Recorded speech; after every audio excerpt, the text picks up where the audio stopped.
In a world teetering on the brink of annihilation, a select group of humans, known as the talented, have evolved into a new race and are humanity's only hope in the war against alien monsters bent on destroying mankind. These formidable enemies are commonly referred to as the enemies of humanity. Our story begins in the early 2000s, in an unknown year, centered around a boy named Nano Nakajima. Nano lives on a remote, mysterious island, completely isolated from the rest of the world. This island is a training ground for the talented who are preparing to defend humanity. Despite his lineage, Nano appears to have been born without any powers, making him an embarrassment to his family, who possess significant talents. His father, disappointed and frustrated, sends him away to an academy on the island to discover his latent abilities. At the academy, Nano faces relentless bullying due to his apparent lack of powers, becoming an outcast among his peers. One day, the dynamics in the class shift with the introduction of two new students. The first is Kailia Inodara, a boy whose talent remains a secret, arousing Nano's suspicion that Kailia must possess extraordinary abilities. The second is Nana, a pink-haired girl with a bubbly personality who openly shares her talent for mind reading. Not only can she read minds, but she can also delve into people's memories and past experiences. Nana, through her mind-reading abilities, quickly learns about Nano's struggles and the disdain his classmates have for him. Despite this, she shows an interest in befriending him, sensing his desire to gain his father's approval. She discovers that Nano's father, a proud millionaire, had tasked him with taking care of the family watch, a symbol of responsibility and potential redemption for Nano. During a class election for a new representative, Nana nominates Nano, emphasizing his best qualities.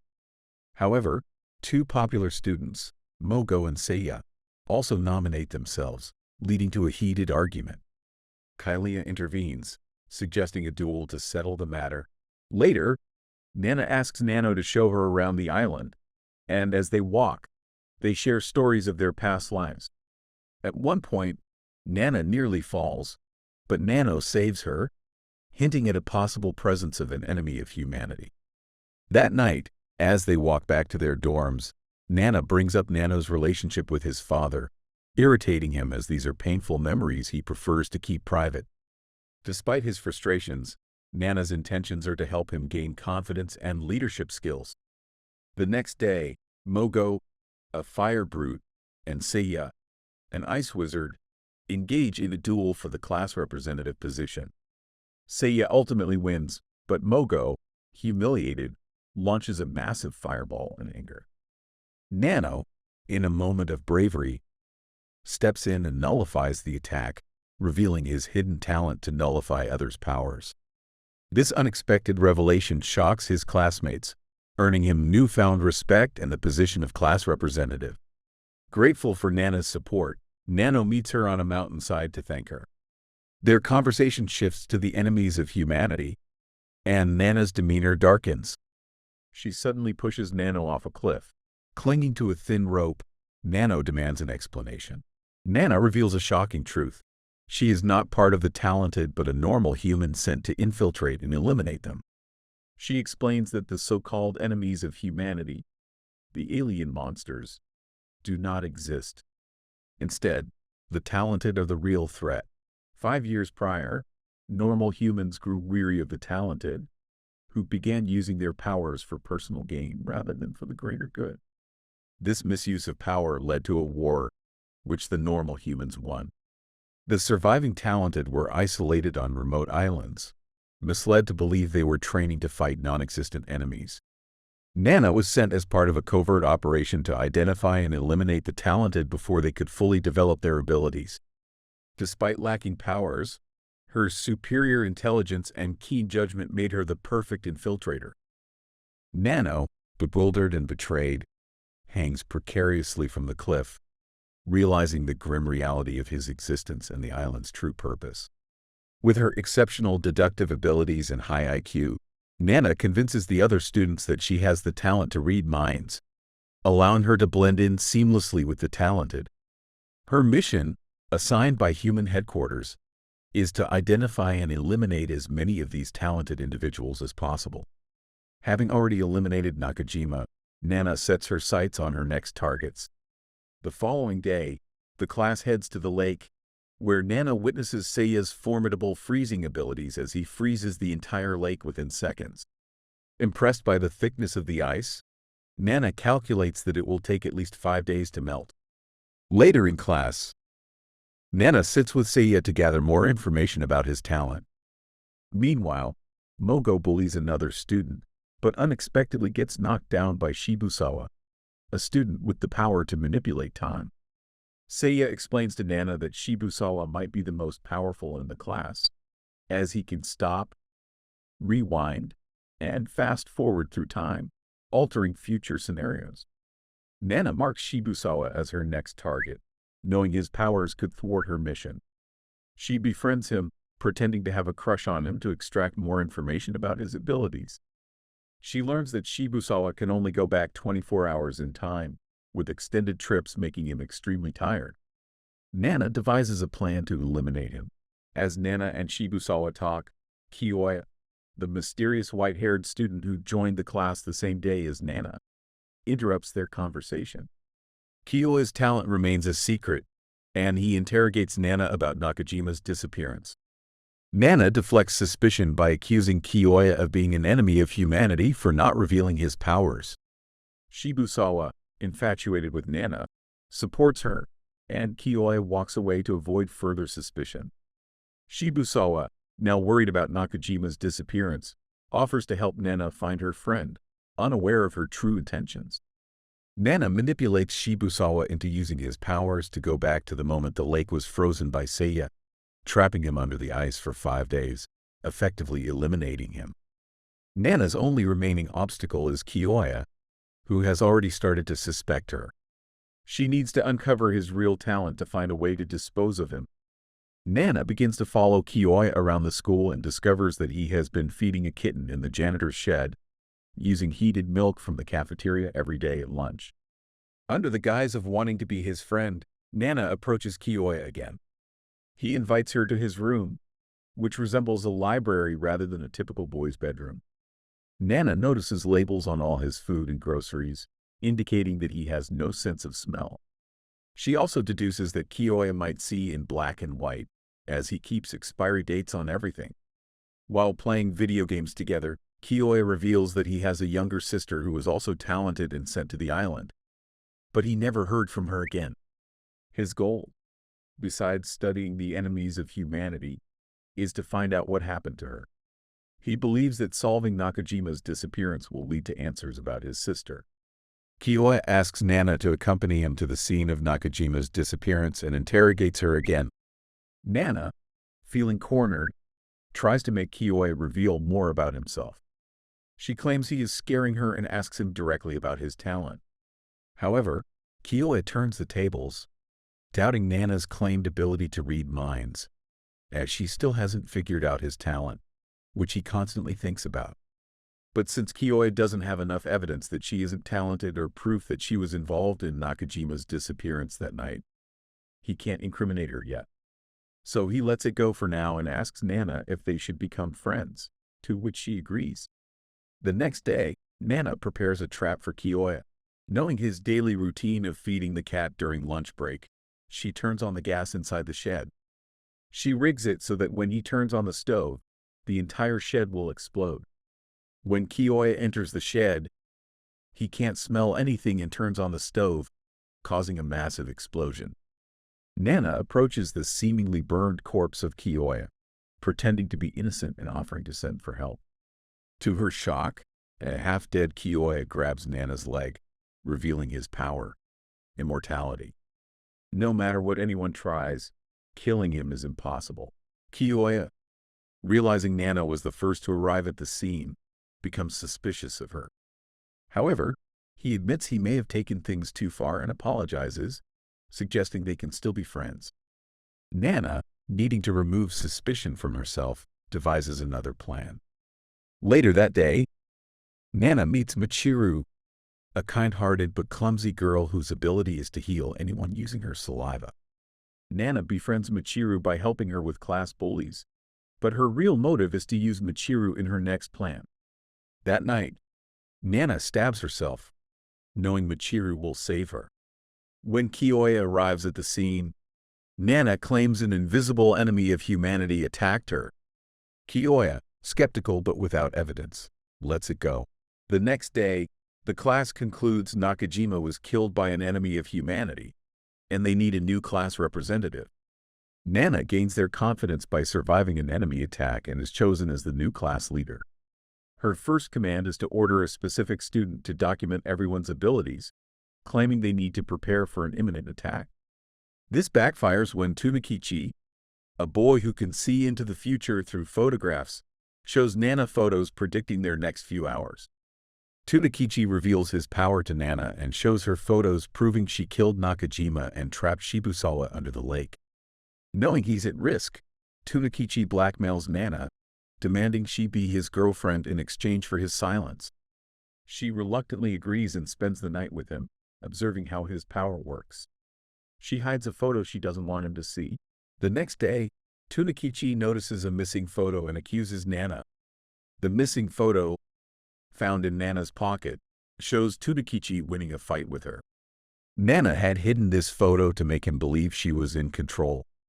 Tsunakichi insists that everything will happen as predicted. At the appointed time, they meet at the shed Nana had prepared by scattering poisonous needles on the floor. When Tsunakichi tries to take advantage of her, she falls next to the needles and uses them to attack him. As he dies, she reveals the real fifth photo, showing him dead on the floor with Kiyoya bursting through the door, which happens seconds later. Kiyoya explains he discovered their meeting in Tsunakichi's blackmail. Nana, now having eliminated another threat, maintains her facade and continues her mission. But Kiyoya's suspicion remains a looming danger. Because Tsunakichi had been going around telling everyone that Nana was now his girlfriend and acting very strangely, Michiru thought Nana might have been in trouble, which piqued Kiyoya's interest. Together, they inspected Tsunakichi's room and found the photo of Nana dead on the floor with Tsunakichi standing over her. Recognizing the PE shed from the photo, they headed there. Later, Kiyoya finds Nana back in Tsunakichi's room after he had passed away. He confronts Nana about Tsunakichi's powers, knowing that whatever happens in Tsunakichi's photos always comes true. However, since Nana is still alive, Kiyoya deduces that the photo was a fake, likely taken by Nana herself to manipulate Tsunakichi and lower his guard. Despite his suspicions, Kiyoya has no concrete evidence and lets her go. Kiyoya now suspects that Nana is playing everyone and needs to find proof of her true intentions to inform the rest of the class. Meanwhile, Michiru tries to bring Tsunakichi back to life with her healing powers. As she does, she finds something under his jacket, a photograph of Nana pushing Nakajima off the cliff. When Nana enters the room, Michiru, who admires Nana too much, believes Nana's explanation that Tsunakichi's predictions are not always accurate and the photograph might be one of his incorrect dreams. At Tsunakichi's funeral, tensions rise as the enemies of humanity are said to be closing in. Kiyoya demands an autopsy before disposing of the body. Nana tries to prevent this, but as Kiyoya is about to open the casket, it starts to open from inside. A quiet boy in the class steps forward and introduces himself as a necromancer, revealing his talent to bring the dead back to life and gain information from their corpses. In a desperate attempt to stop the autopsy, Nana claims she can hear Tsunakichi's thoughts and that he is in agony, wishing to rest in peace. The class agrees to this approach, but Kiyoya's suspicions of Nana grow stronger. Nana then trails Shinji, marking him as her next target since his talent of reanimating the dead is a threat to her mission. She discovers that Shinji is actually a corpse reanimated by Yuka, who has superhuman strength and is the real necromancer. Nana befriends them and eventually finds Yuka's weaknesses, poisoning her and disposing of her. Next, Nana targets a girl named Habu.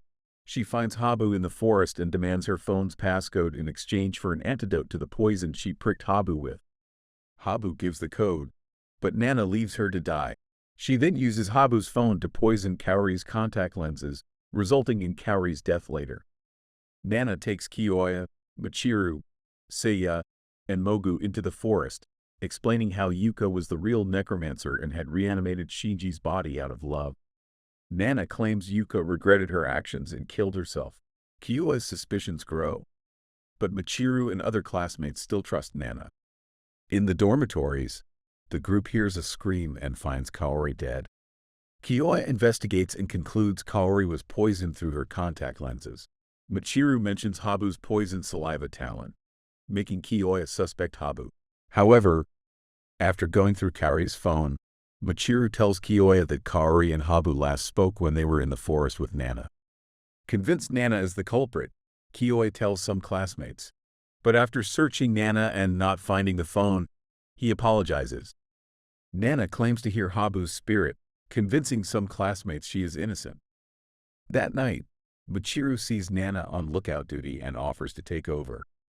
Suddenly, Michiru flips a switch, holding a blade to Nana and demanding to know her true talent, suspecting she has other reasons for being on the island.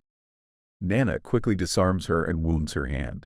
The next day, Nana takes Michiru to the cliff, knowing this person isn't the real Michiru because they bandage the wound instead of healing it.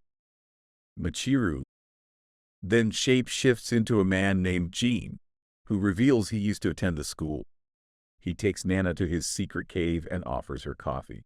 Jean reveals he has been acting as the cat Kyoa fed and that 5 years ago, his classmates were at war with one another. Nana slips poison into Jean's drink, thinking she has killed him. However, Jean transforms into Kyoa, then Michiru, and finally Seiya, revealing he can copy appearances and powers. Nana runs, but Jean shifts into Mogu and throws a fireball to stop her. As Nana falls, Jean questions her about her family to build trust. Nana, caught off guard, starts to open up. Nana tells Jean about her parents' tragic deaths, caused by a talented person who broke into their home one night. Jean, after hearing Nana's story, tells her that he likes her and understands her position, revealing that he had eliminated everyone on the island many years ago and has been hiding in the cave since. Jean warns Nana to be cautious, as there might be other murderers on the island. Nana wakes up in the real Michiru's bed, fully healed, and finds herself opening up about her past to Michiru. She starts to suspect that Michiru might have a hidden dark side but decides to let her be for now. At Yuka, Shinji, and Kaori's funeral, Kyoa requests permission from the teacher to talk to the higher-ups. During the ceremony, Nana notices Michiru collapsing from the overuse of her powers. Later, Jean reappears in Nana's room, offering to return her phone in exchange for more of her confessions. When Michiru enters the room, Jean transforms back into his cat form. Michiru wants to know why Nana thinks she's a bad person, leading Nana to explain how she blames herself for her parents' deaths. The next morning, Kyoa shows Nana and Michiru a new dead body, warning Nana about another potential murderer. The victim is identified as a boy named Ruji. Kyoa starts investigating, questioning Mogu and his friends about their talents. Eventually, Kyoa suspects Fuka, Ruji's girlfriend, whose talent is manipulating elements. She demonstrates her ability by attacking Kyoa with wind. The teacher informs Kyoa that someone from headquarters will be visiting the island. Back in Nana's room, Michiru asks Nana to live with her and her parents after they graduate from the island. Nana gets emotional but realizes the poison bottle she intended to use against Jean is missing. Kyoa and the teacher arrive, informing Nana that someone from headquarters is coming. During an interrogation, Fuka pleads with Nana to help avenge Ruji's death. Nana later finds Michiru unconscious in the bath. Despite her mission to eliminate talented people, Nana decides to save Michiru and seeks help from Kyoa. Kyoa gives Nana some medicine, and she rushes back to Michiru's side. Fuka asks Nana if there are any developments in Ruji's case, but Nana assures her that Kyoa is handling it. When Michiru wakes up, she tells Nana about healing a mysterious cat. Jean, in the forest, confronts Ruji's killer, urging him to stop harming animals. Nana realizes that another meeting is happening with her mentors, and Mr. Soroka plans to inspect the island. Nana plays a game with Michiru, trying to understand her better. Michiru explains how she was bullied for her powers until she helped a stray dog and formed a lasting friendship with a girl named Hitomi, who encouraged her to use her powers for good. Hitomi's death from cancer deeply affected Michiru, motivating her to always be kind and helpful. Nana, torn between her mission and her growing friendship with Michiru, decides to prioritize her mission. Just then, Jean informs Nana that Michiru is in danger from the second killer. Nana receives a call from Mr. Soroka, reminding her of her mission. She initially resolves to let Michiru die but changes her mind at the last moment, deciding to save her. Nana intervenes, taking a stab meant for Michiru. Nana reveals that Ruji's killer is Mogu's friend, who uses astral travel. As Nana shields Michiru, the killer, still in his astral form, stabs Nana multiple times, taking delight in her pain. Kiyoya and Michiru find Nana's physical body, weakened but still alive. Michiru, despite Nana's protests, heals her injuries. Nana, fully restored, breaks down in tears, overwhelmed by Michiru's kindness and sacrifice.